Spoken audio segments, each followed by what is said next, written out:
satsang. Namaste.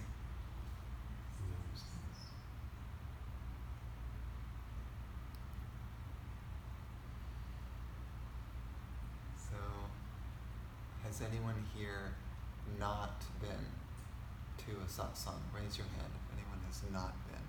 Actually, let me put it to you this way. Has anyone not been to one of the ones that I've held before? Raise your hand. You have not? Have you? When did you? The chakra one, the last one you heard. The chakra, okay. And you have not? Okay. Not one that you haven't held, is that what you're saying? One that you have. One, so you have not been to one of mine? Oh, I have been to. You have, okay. Good. So then you know what it's about. Yeah. Yeah. You know what it's about.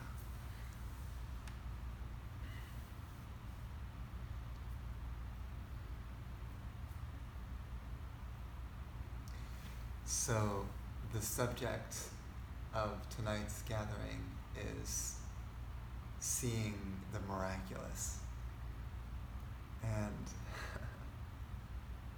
it's a very, very big topic, which I've been working on myself for a long time now.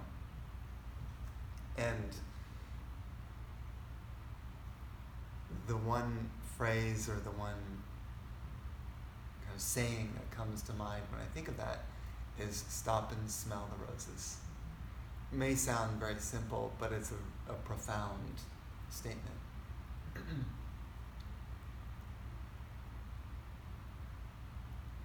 I used to be very much about doing things in efficiency and getting things done. So it was all about how to get from point A to point B as quick as possible to achieve that goal. And the faster I could do it, the more happy I was. That's how I achieved happiness. However, what I noticed is I didn't actually see the roses. I didn't smell them. I didn't experience. And what I mean, that's sort of a metaphor for noticing how beautiful the journey was along the way from point A to point B. So now, like say if I'm driving people from one location to another, I'll point out to the passenger, hey, look at that sunrise. Isn't that beautiful? Do you see the rays coming through the clouds? And usually they're on their cell phone and, really focus on whatever sort of Facebook or searching on the web, and oftentimes miss these sort of spectacular sights that you might see in nature and in the world. Another good example,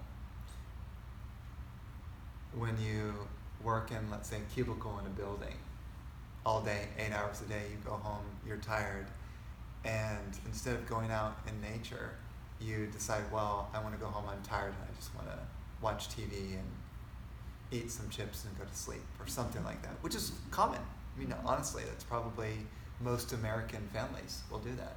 Gather around the TV, watch some news, some TV programs, and go to sleep. Or you could go outside, sit in there's a place called, there's a particular ranch nearby where I live, where I just go there and I go to and look at the flowers and I take pictures of them. And then I walk through the forest and I watch the animal life and the nature. And I just sort of sit and wonder and watch how beautiful it is. And nature is, I would say, the primary thing that reminds me of the miraculous, the wondrous, the beauty of the world. But if I was always just sitting in my cubicle, how would I ever notice it? Now, the other aspect of that is as I walk into nature, there's this, especially if you're around a lot of greenery, there's this sort of ionization effect, negative ionization, especially if you're walking barefoot on the ground. It helps you to reconnect to kind of pretty much where your body came from, right? Think about it, your mother eats food that's planted in the ground, and then a baby pops out, and that's made of food. So you're a food body. I mean, one of your bodies is a food body, which comes from the earth. So it would make sense that it would be very healthy practice to sit with your skin or stand barefoot on the ground and connect to earth, because that's where your body came from, right? So in fact, documentaries have been written on this, how when you do this sort of earthing practice or this grounding practice, you can heal yourself of many diseases. So the earth has a sort of frequency ionization effect that affects your body, and so do the trees and the plants that bring this sort of energy in the air. So you're breathing in this very peaceful energy. So you could do that and sort of be amazed at the wonder of nature, or you could just go home and watch a TV program and go to sleep. So, and I used to do that all the time. As a kid, I was more concerned about watching TV than going into nature. So, this leads me to the subject of why, besides the healing aspect of kind of being in nature, why would you kind of go up to a flower, let's say, and connect with it? There are yogis that will take an object and they will meditate upon that object so powerfully that they start to meld with that object. So the rose becomes me and I become the rose. And suddenly there's a melding and there's no difference. That's how powerful the meditation is. That's how meditation works. It first is me and the rose, and I'm concentrating on it. And then secondly, I start to feel more connected, and then I feel merged. And then there's no difference between me and the rose. That's called samadhi. That's the final stage of yoga. Samadhi, the 8th stage of yoga, the final stage. That is what all the asanas that you're doing, all the breathing practices that you're doing, all the sort of yamas and niyamas and all these different practices that you're doing, you're trying to bring your being into non-resistance to the world around you so that you can experience unification with things. So you become a sort of walking meditation and everything seems like a part of you rather than separate. That's the path of yoga. Very simple, actually. And yet, not so easy, because not everyone can sort of stare at a rose and just feel that merger. Everyone seems to feel separate. But the truth is, you are not. You are not separate from the rose. You are exactly the same. Your mind can't comprehend that, but that's because simply your mind has been trained to believe that you are not the same. Because society trains your mind to say, no, you're not the same as me. And so when you get all this feedback from a world of separation, you start to separate yourself from the whole. We'll call it God, spirit, whatever you want to call it. So everyone's mind has been conditioned to separate themselves from the true reality of things. So when we come here, what we are doing is exposing ourselves to an energy that is a harmonious, unifying energy. And if you can feel it and open to it, it'll penetrate into your being and you will literally start to experience a merger with the things around you. There will be like, oh, I don't feel myself to be inside a body, but I'm kind of like dispersed now, and I'm part of everything rather than in here. You wonder, why would consciousness limit itself to being inside this thing?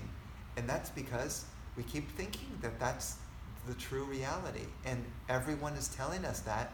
And telling yes, you are separate, you're different than everything else, and you need to make sure you know that, and here's your name, and here's your gender, and here's what you are, and all the labels that come with it.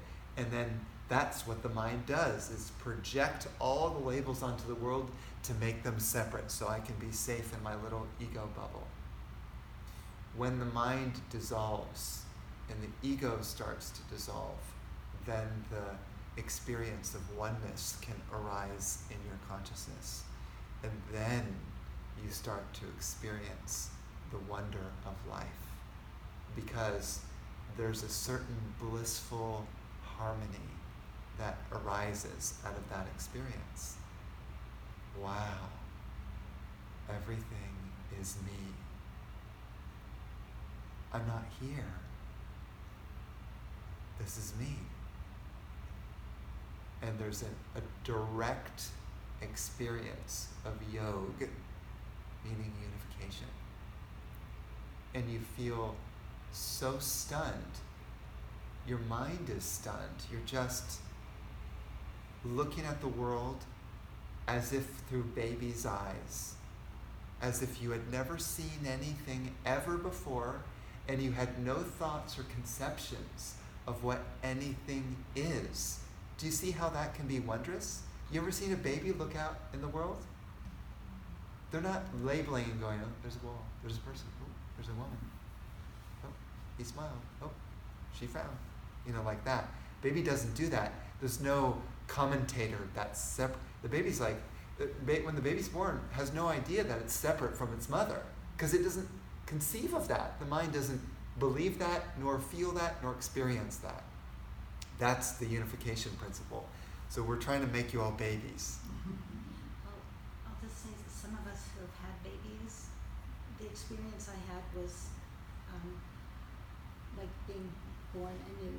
So seeing, because I was so attuned to my baby, so I was seeing things through their eyes. So I'm sure some of you who've had babies have experienced that, but it's wonderful. Very sweet. Yeah. Born anew. And there's a term for that. It's like born again. Born again, this idea of born again, they call born again Christians and things like that. Born again means that your mind and ego die, and then what arises is spirit or spiritual vision. This is a very important concept here, like born again. It's sort of extraordinary.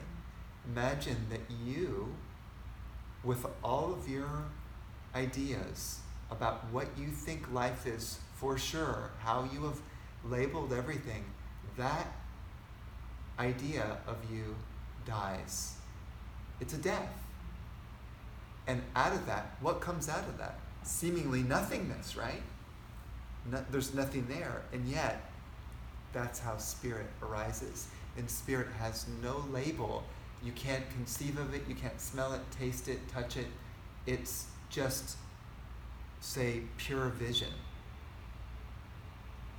And that's where wonder and the miraculous arises, because everything is you and everything is a miracle. It's not just the rose. It's the concrete, the cars, the people, the sky, the clouds. You're just stunned by,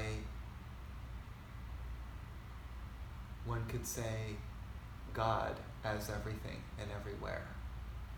And you can't even conjure up a thought in order to label it. It just is. This idea of the deer in the headlights look. Many people used to tell me that I have often a deer in the headlights look. Just happened.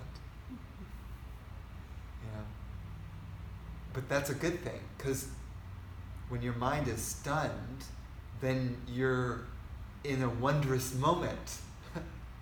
You've heard that idea of time stops. In a wondrous moment where your mind stops, and your mind is not commentating on the reality. You're just totally open, That is real life. Living under the dominion of a mind that keeps categorizing and worrying and bothered by things and separating things, that is a stressful life. So, but maybe we don't know that until one day the mind quiets down, and I remember a few times when the mind quieted down so much that I began to weep. I was crying. First of all, because it was such a relief. Finally, my mind is relaxing, it's quieted down, and I can relax. Secondly, it's like seeing through my tears just a world of such stunning beauty, there's no words for it. Then the miraculous dawns. It doesn't have to be a quote-unquote miracle of changing water into wine or something like that, but a sense of general wonder of the world.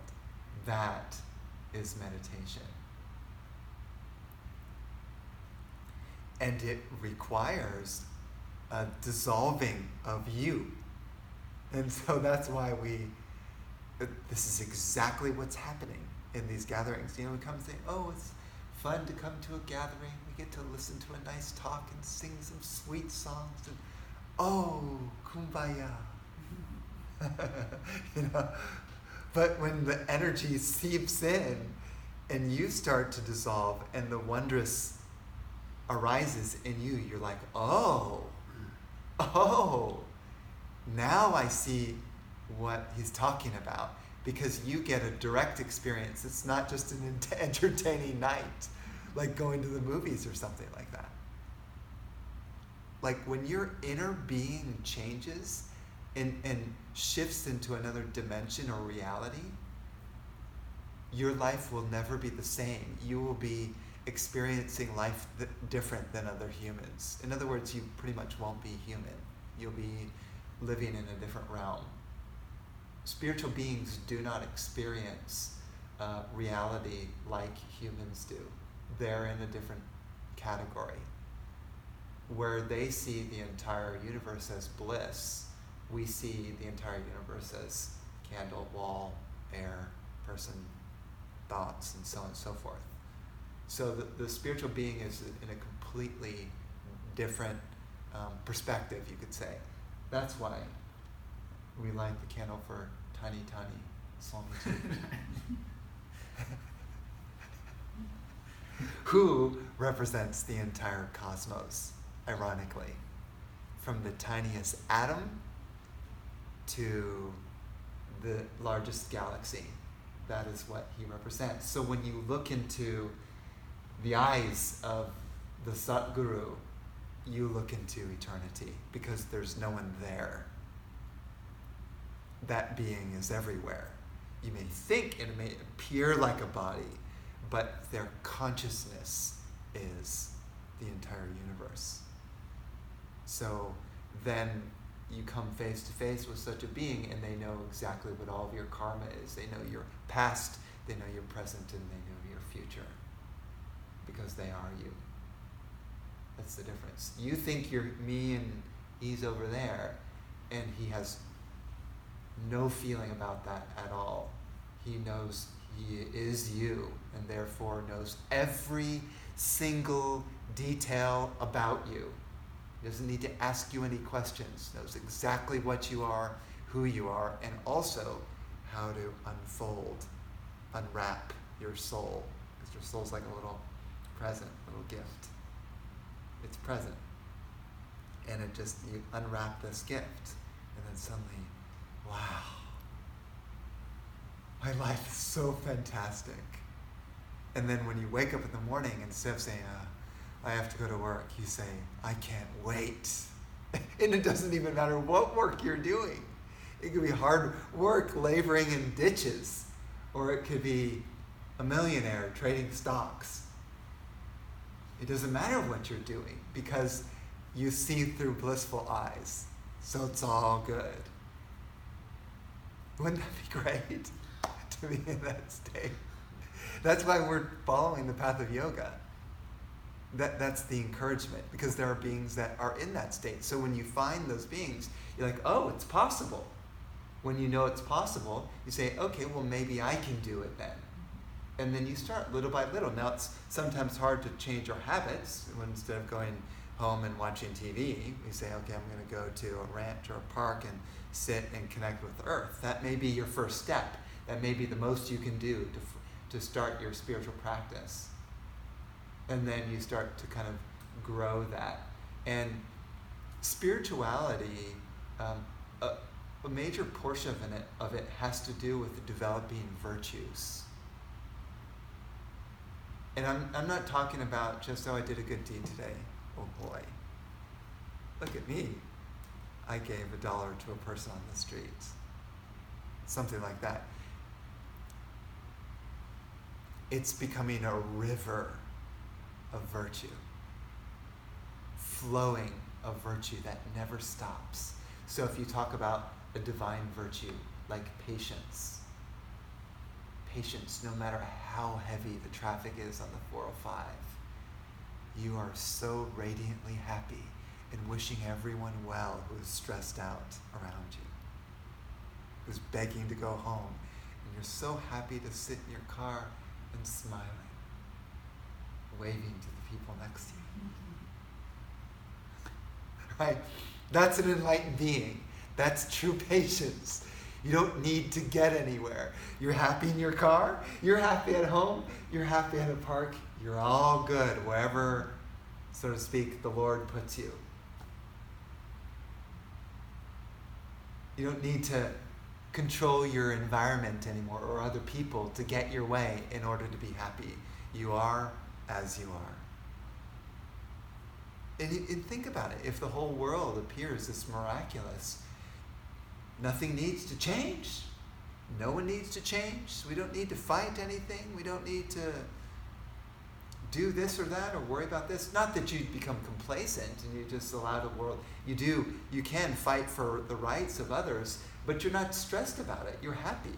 If it succeeds or if it fails, you're still good because you see everything in divine order. There's nothing that's out of place. Nothing in your life that is out of place. It is so perfectly orchestrated. If you could get that, you'd be happy all the time.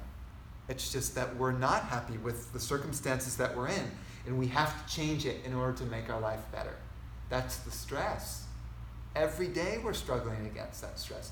It's exhausting. No wonder we have to sleep 8 hours a day to recover from that stress.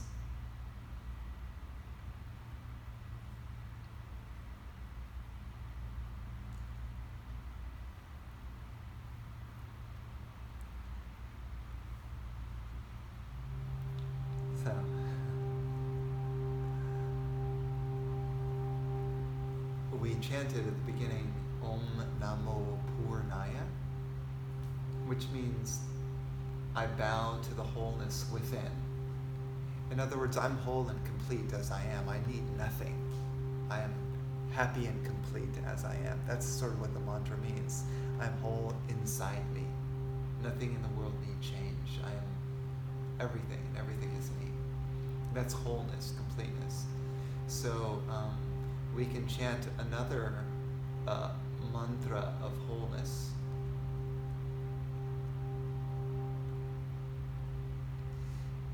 Which is Purnam Saranam Gacchami.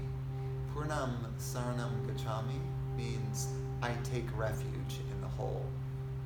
So imagine that wholeness is a consciousness or an energy, and you want to absorb your consciousness into that. So when you become absorbed into that, then there's a realization of everything is whole and complete. There's nothing out of place. So the chanting of this helps to awaken the wholeness consciousness within you. That's the mantra. And the key is to feel it, to experience the mantra directly, not to just sing it. And I encourage people to sing it because it changes the air. It transforms the walls. It'll affect the cells of your body by doing it aloud as opposed to internally. So I encourage that. Purnam Saranam Gacchami. Gacchami, yeah. And you can sing it with me as you get the tune. It's easy. I tried to compose these mantras in such a way that people could learn them quickly and that it'd be easy to teach them. I was like, I need to choose some simple mantras everyone can join in and we can have fun, because it's kind of fun as you get into it. As you get the pronunciation of it in the mantra, your mind won't be so engaged in trying to figure that out, but more you're trying to connect into the energy rather than trying to figure it out. Purnam Saranam Gacchami. Purnam Saranam Gacchami. Purnam Saranam Gacchami. Purnam Saranam, Purnam Saranam, Purnam Saranam Gacchami. Purnam Saranam Gacchami. Purnam Saranam Gacchami. Purnam Saranam Gacchami. Purnam Saranam, Purnam Saranam, Purnam Saranam Gacchami. Purnam Saranam Gacchami. Purnam Saranam Gacchami. Purnam Saranam Gacchami. Purnam Saranam, Purnam Saranam, Purnam Saranam Gacchami. Purnam Saranam Gacchami. Purnam Saranam Gacchami. Purnam Saranam Gacchami. Purnam Saranam, Purnam Saranam, Purnam Saranam Gacchami.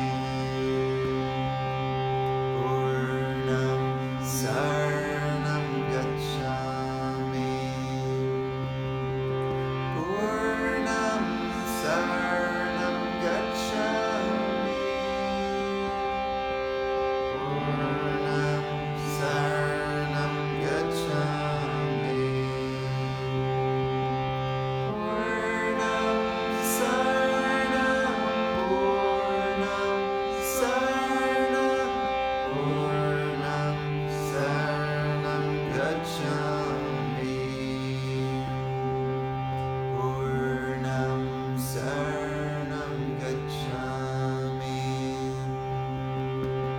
Purnam Saranam Gacchami.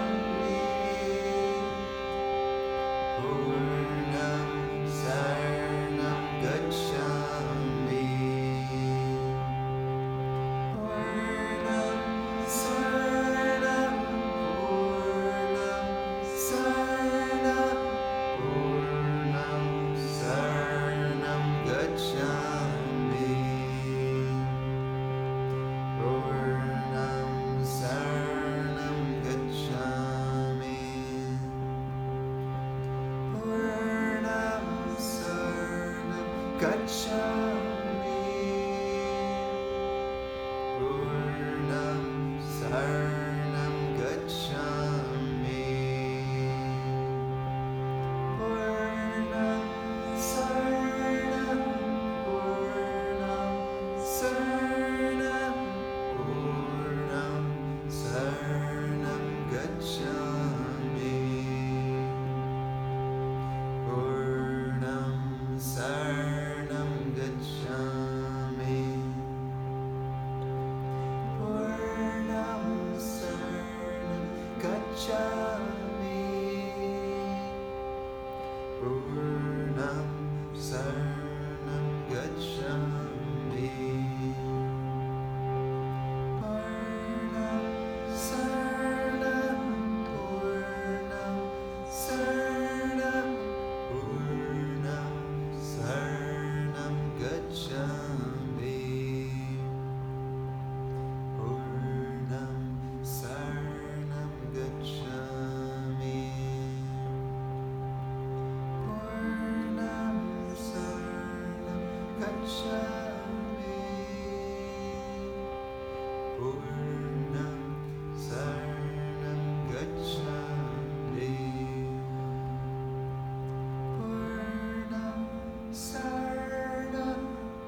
intention to merge with the underlying presence of this mantra.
I can expand upon this idea of mindfulness.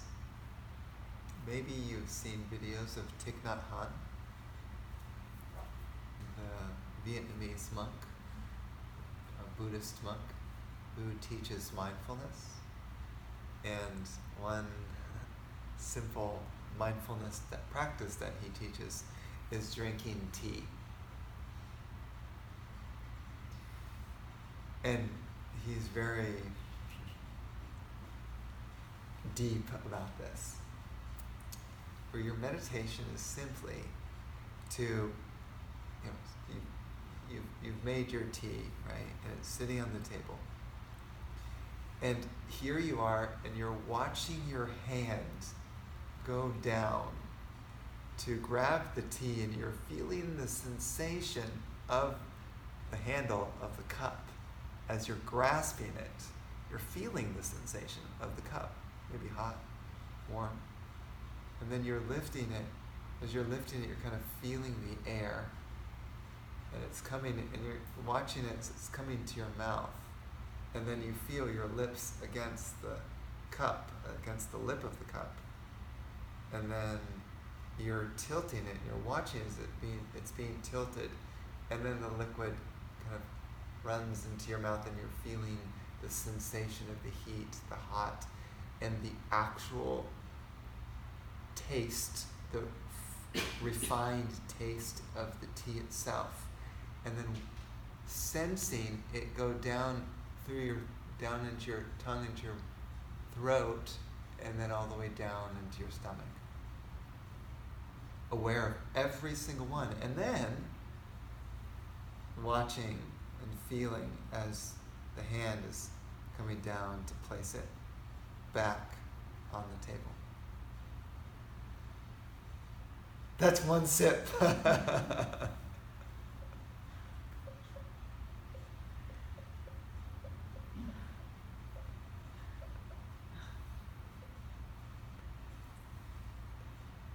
For me personally, that's a tough meditation. I want to drink the tea all at once.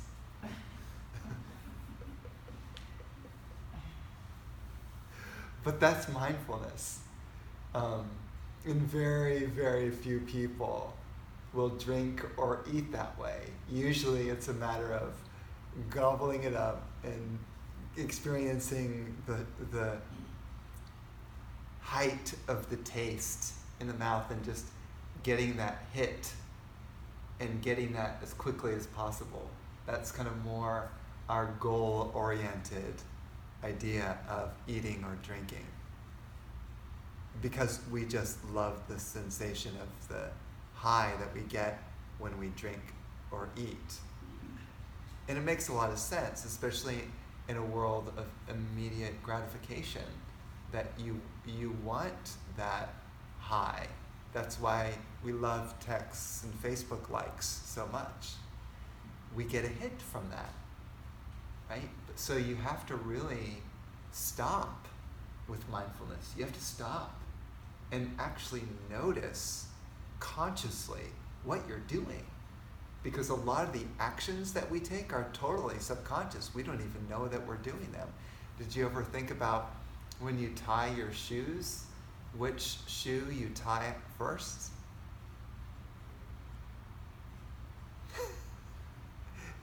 Try this. One day, let's say for 1 week, try purposely tying the other shoe first.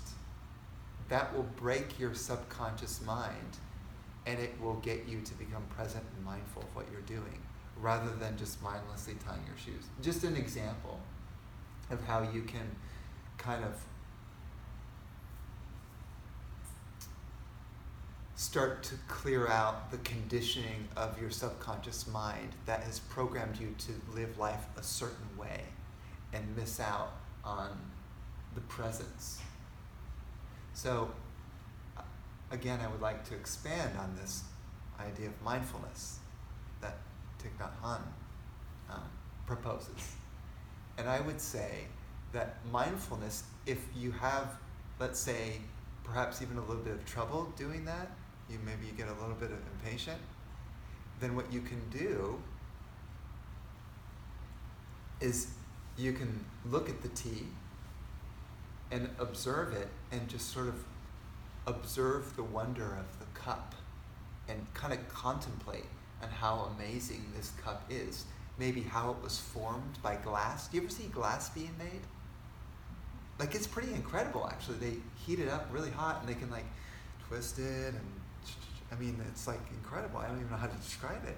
It's so hot, right? And it gets formed into this glass and it holds the drink. So you're kind of contemplating on the wonder of this glass, and then you're also observing the tea and you're thinking, wow, this tea came from a plant that was alive, that kind of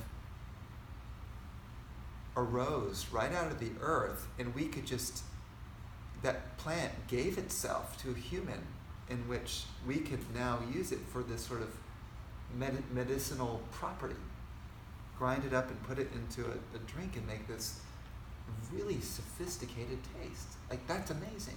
So the mindfulness comes with looking to see how amazing the piece of creation is before you, using your mind to contemplate that, because when your mind can be a bridge into the wondrous. Does that make sense? And you can do it literally with anything, because normal mind thinking is mundane, and it's mundane because it's subconscious thinking, which is oblivious to the wondrous reality around you. So It reminds me of Pat always encourages us to take a different route to get to meditation. So, yeah, and exactly. then I've tried that and I've gone too far, like I missed the exit. Yeah. So. But I love the idea, right? Because it's breaking Yeah. the synapses in your mind that have programmed you to do a certain method in a certain way that you've always done, and which is subconscious. And you lack consciousness. That's why it's subconscious, because you're not conscious of what you're doing. You just do it as habitual. If your whole life becomes habitual, you miss the wonder. You can't smell a rose when it's habitual. Yeah. try brushing your teeth, and if you have a timer, toothbrush, that you have 30 seconds to do one quadrant, you always start on the same Side. Yeah, I always start down here, Right. and then I move over here, and then I go up here, and Right? so I have to consciously not do that. Yes. I have to consciously start up here, even though the toothpaste will fall off. That's where I'm going to start, Yeah. and then I'm going to go somewhere else. I don't know where. Yeah. Maybe down here this Yeah. time, Yeah, yeah. But it does wake you up a little. It wakes you up, wakes you up, and I love the words she's using. She's saying, waking you up out of a sleepy subconscious mind that's ruling your life. Because the subconscious mind has been programmed inside you from your experience of how you're supposed to do things and think things. And if you start to observe things even as a child, you imbibe people's examples. And you start to do according to how they think and how they do and how they speak. And you don't even know that your society, friends, and family have programmed you to be like this. It's kind of amazing what happens. It's also scary. Scary because we are programmed to do all kinds of things. Exactly. Right, Yeah. right. It's like that, and a whole nation can become complacent, and if that runs out of battery, you can just stop it and turn it off. We're in low battery mode now. Yeah. Conservation. Okay. You know Thanks. what's in my teacup? What? A little Buddha. In my teacup. I picture on the little Buddha and the water's pouring over me. Sweet. And I pour the tea and I picture me steeping in the tea. I Sweet. pour oil in my teas. Yeah.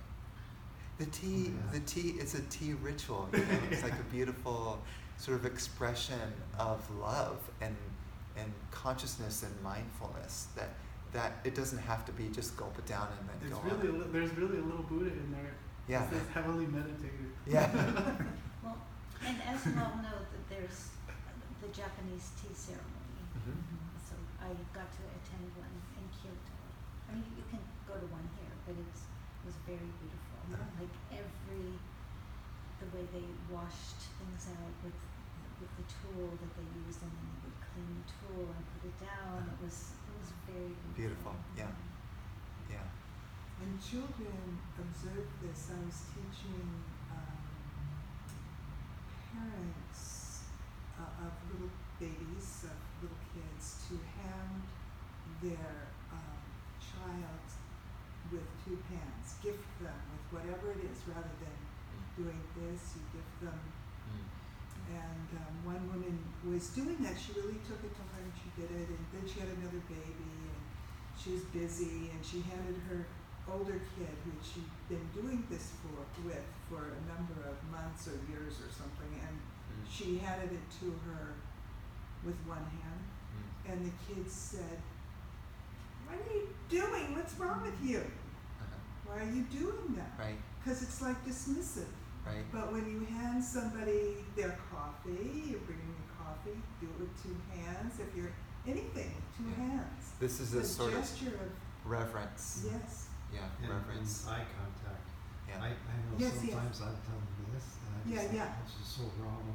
Yeah, know. exactly, right? Yeah. And that does take a certain amount. A certain amount of consciousness. That is an intent. It must be intentional. So that's what Intentional. makes it mindful. Right, and that mindfulness of like gazing at you in the eye, even for a moment when I'm interacting with you, whether it's like at the cashier or something like that, the person will receive your mindfulness as an acknowledgement. So there's a certain power of being mindful where the world around you starts to shift and feel that you're here with them. And when you're here with a person, they feel like loved, respected, acknowledged, like you exist. Yeah. And it's very scary to do that. It's because it's so vulnerable. It is so vulnerable. Because a lot of times, if I'm looking at you in the eye, right, you may be able to see that there's a certain depression or sadness or something in the eyes, and there's a revealing of that, and I'm seeing you and I'm kind of feeling you as well. There's a connection, right? Or whatever the energy is. So you're presenting yourself in an open way in which, oh no, the person might judge me or something because they see me now. But there's something to be said about a person who's vulnerable and willing to take the risk, and okay if a person even has a judgment towards you, because everyone's allowed to think what they think. And again, they're usually thinking based upon their programming and conditioning anyway, which is not the actual reality. The actual reality is everything is one, but no one seems to see that. Why not startle them out of their script of thank you very much, come again? You Yeah. see them, see them just, you're just reading it off the wall. Next customer, please. Right, next customer, please. Yeah. Why not wake them up? Yeah. Because it seems that when you're really present with someone,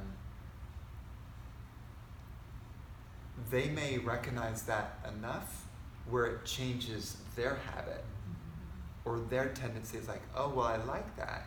Maybe I'll start engaging people more in a present way because I liked it. Or someone said a kind word to me and I felt touched.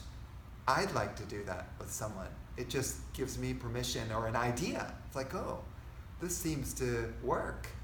And so the mindfulness and presence is a lot more than just, let's do this correctly and, be totally observant on it's like so much more than that. It's a creation of love and joy and peace and all those beautiful qualities that we are invoking in ourselves and therefore affecting the world. Joyful way to go about my day. It is. And it's an experiment.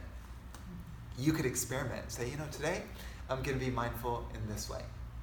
And I'm going to, let's say, every person at work that I will shake their hand or something. And maybe hugging is not appropriate or something in work, but I'm just going to shake their hand and say, it's really good to work with you today.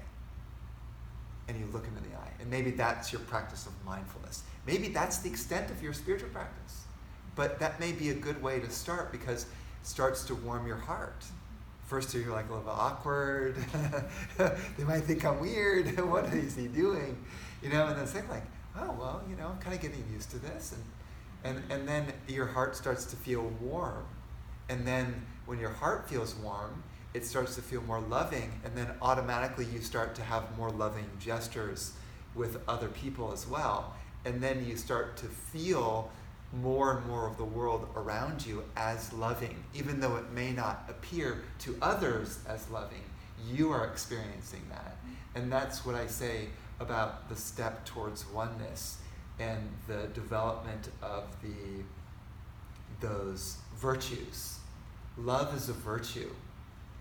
And you can cultivate that in such a powerful way that everything gets sort of consumed and enveloped in that love, because you make a conscious intention that this is what I'm going to do today. And it's just bit by bit by bit. You can't really expect anyone to just burst out in love and everything is flowers and daisies. Why not? I mean, it's possible, but you kind of have to, and I found, because the way my attitude is, it's like, why am I not spiritual enough? And I get really hard on myself. Instead of just relaxing and going, yeah, I'm allowed to make mistakes, and I'm just going to try this one activity a day to try to develop my heart, and that's all, and like really be kind with myself. Like you start to be kind with you, and then you'll naturally start to be kind with others, and that's a really good start. One person said to me, as a practice, which is kind of a cool practice, maybe hard for people, but it's like,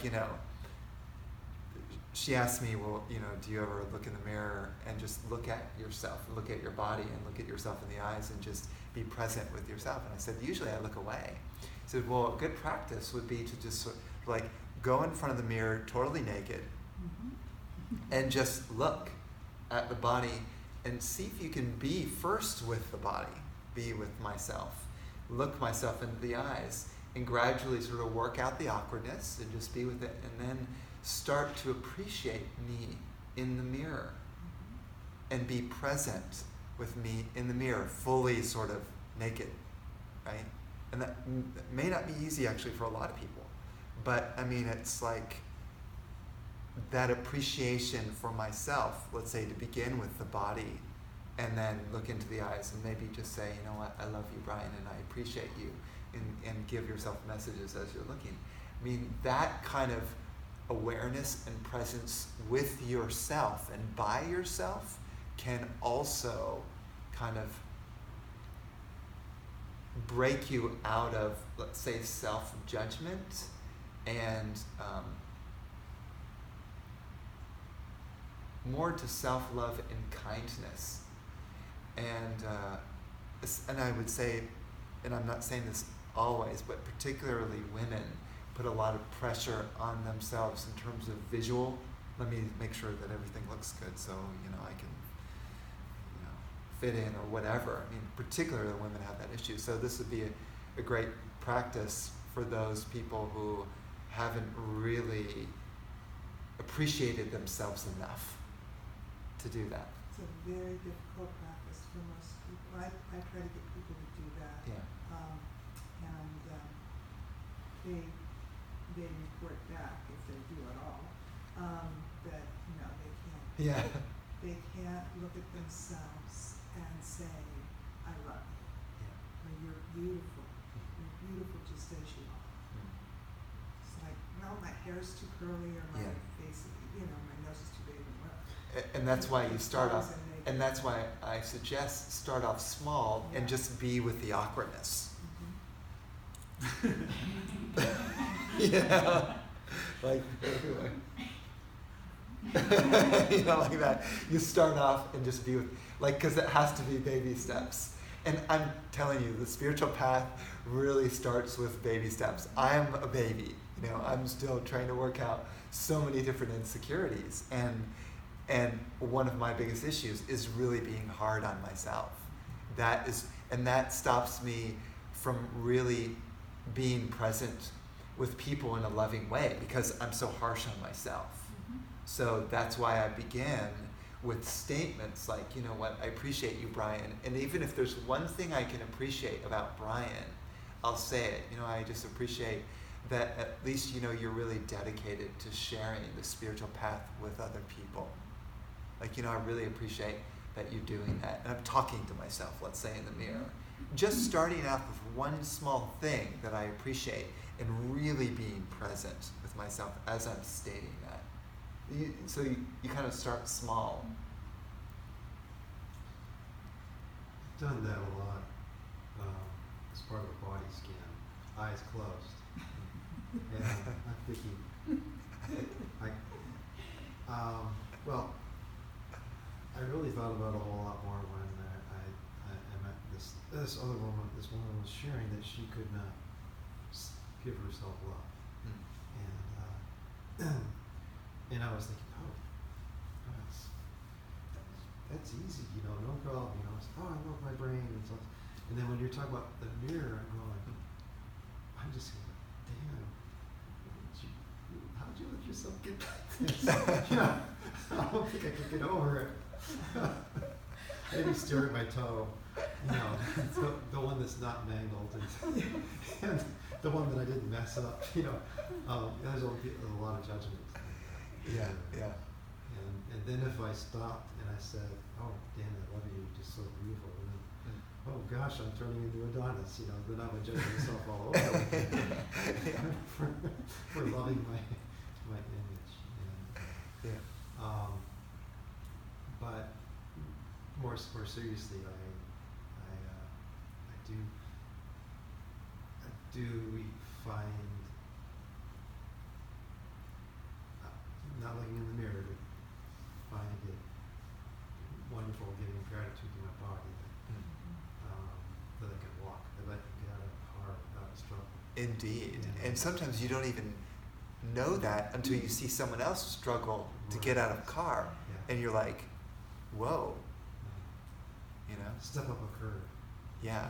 And I've been there, and I just experienced it with my mother, that she needs help to get down the curve. Right.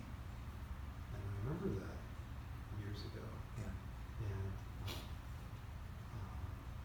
And I'm thankful for that. And it's amazing, you know, that you can move around and not have to think about it, or be amazed by it. Yeah. Be amazed by Yeah.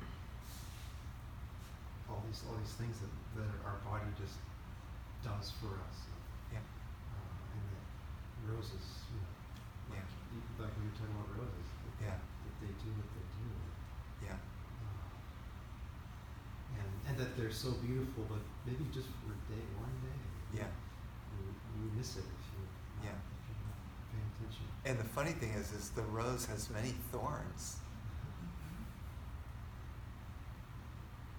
I mean, we have many thorns, but a rose wouldn't be a rose without the thorns.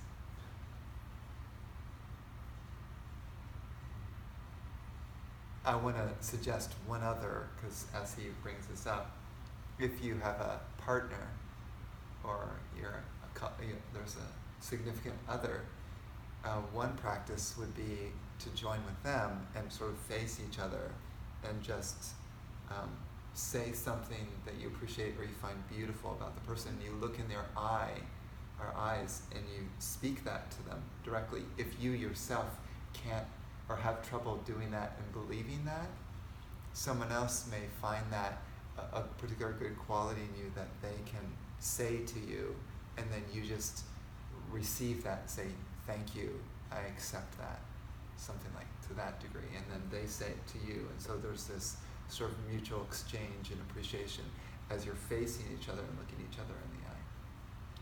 That's another example of mindfulness and presence, particularly with partners.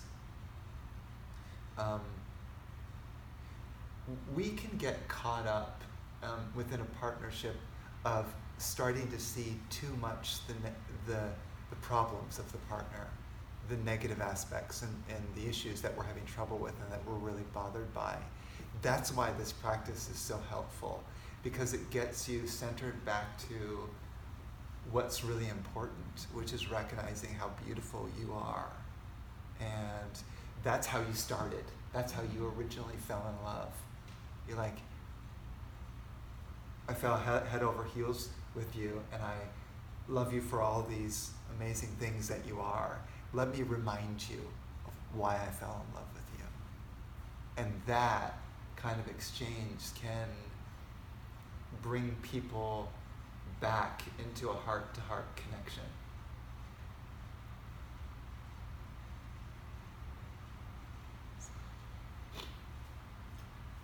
My father, I don't know if he always did this, but he would say good morning to us. And so I make it a point to say good morning to my family. If I don't do it, it's just there, you know, the feeling wrong. Yeah. I don't know if it's gonna sink, if it's sinking in. Yeah. Maybe they'll. So when I say good morning, I think of my father every time, and I'm hoping that will transfer to my children. Also, I would say that whatever you do in terms of kind of giving that gift of mindfulness is to have no expectation that that person will return it in kind. And here's the reason. Not everyone is capable of that. Literally, they may not have the tools or the wherewithal inside them to be able to express the love. But deep inside their soul, that love is there. So you have to remember that. No matter how seemingly cold or distant they are, the deepest core of them, they are love. That is what they are. It's just that that takes time for some people to uncover, to reveal that. And people take their time according to what they want to develop in their life, what their priority is. So not to have any expectations from others to return the love. Because the moment you start to feel, well, that person should give me love because I did this for them last night or yesterday, it's like that's a very tricky road, because if you meet so many people who are incapable of expressing love, you're going to be disappointed time after time, and then ultimately become bitter about humankind because they have treated you badly, and it's unfair because you're being nice to everyone and no one's being nice to you. Well, and it's called something like idiot love. Yeah. Because you're not coming from the right place then. The right place is to do, just be love. Yeah. And, no attachment to the outcome. Because there is an outcome, that those drops of love are going in, they're being planted somewhere. Right. And they will develop if the situation is okay, which you have nothing to do with. But Yeah. you drop them and receive it's And it's like, you are a soul. The very core of your soul is love. So I honor the love within you. Mm-hmm. You may not be able to express or tap into that right now, but I am still honoring that, which is you, which is love. And honoring it for love's sake, nothing else. No need for anyone to give anything in return. Because a lot of times we have a list of all the things that we did for that person last year and said, well, I've given all these things to you and you still haven't shown me any love. What's going on? I'm feeling left out or disappointed. Well, or angry or resentful, right? Like there's so much baggage that comes from remembering what I did for you and expecting it to be returned back to me. Again, it's a recipe for disaster. So, and there's a certain sympathy that comes with that. Like, oh, I sympathize. You've gone through, people have gone through difficult lives where their hearts have been hurt, shattered, difficult relationships, difficult circumstances, in which it's hard to tap back into your own soul, into your heart. It's just hard. It's not as easy as one may think. Requires a lot of desire to come back to yourself, to really realize what's important.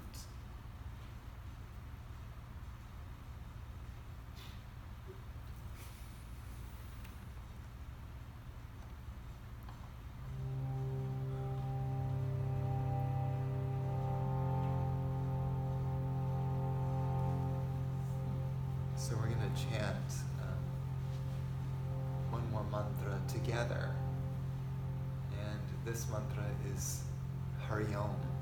And Hari Om means hurry home. Really? Well, I mean, I Oh, you kind of made that up. It sounds like yeah, it sounds really good. Okay, good. And hurry home just means come back to your center, where your truth is, where the love resides. Because it's alive in you. You just have to remember. You have to connect and feel that again. And when you do tap into that, you'll realize who you actually are. And your life will be so beautiful. another interpretation of that here in the song is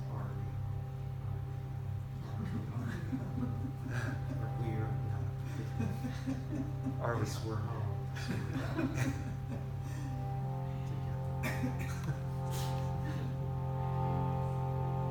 You can chant with me. Hari Om, Hari Om, Hari Hari Om, Hari Om, Hari Om, Hari Hari Om, Hari Om,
Take in 3 deep breaths and breathe in the light and the energy of this mantra into our being.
Say to ourselves, I am whole.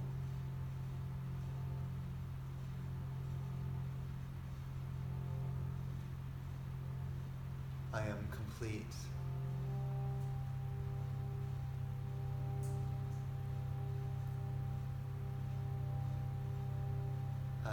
free.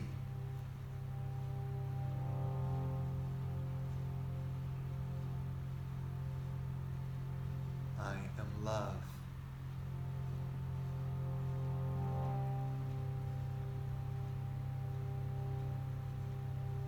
I am peace.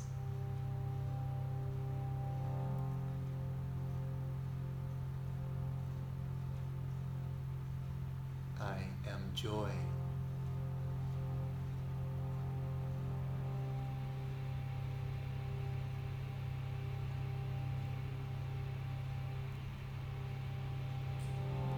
I am infinite.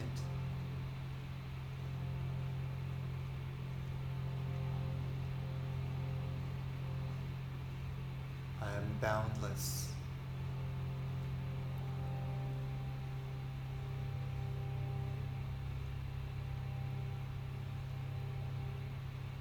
I am.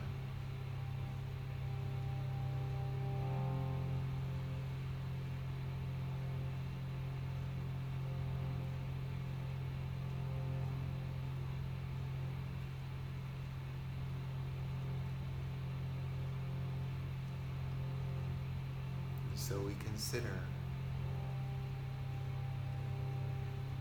there is only one being,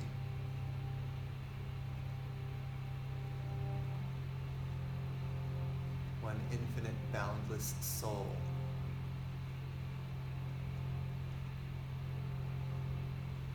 You are that.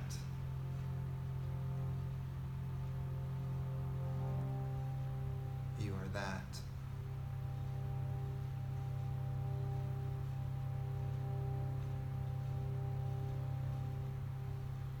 You are that.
Place our hands in prayer position in front of our heart.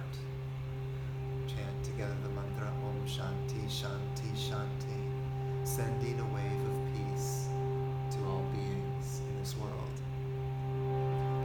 Om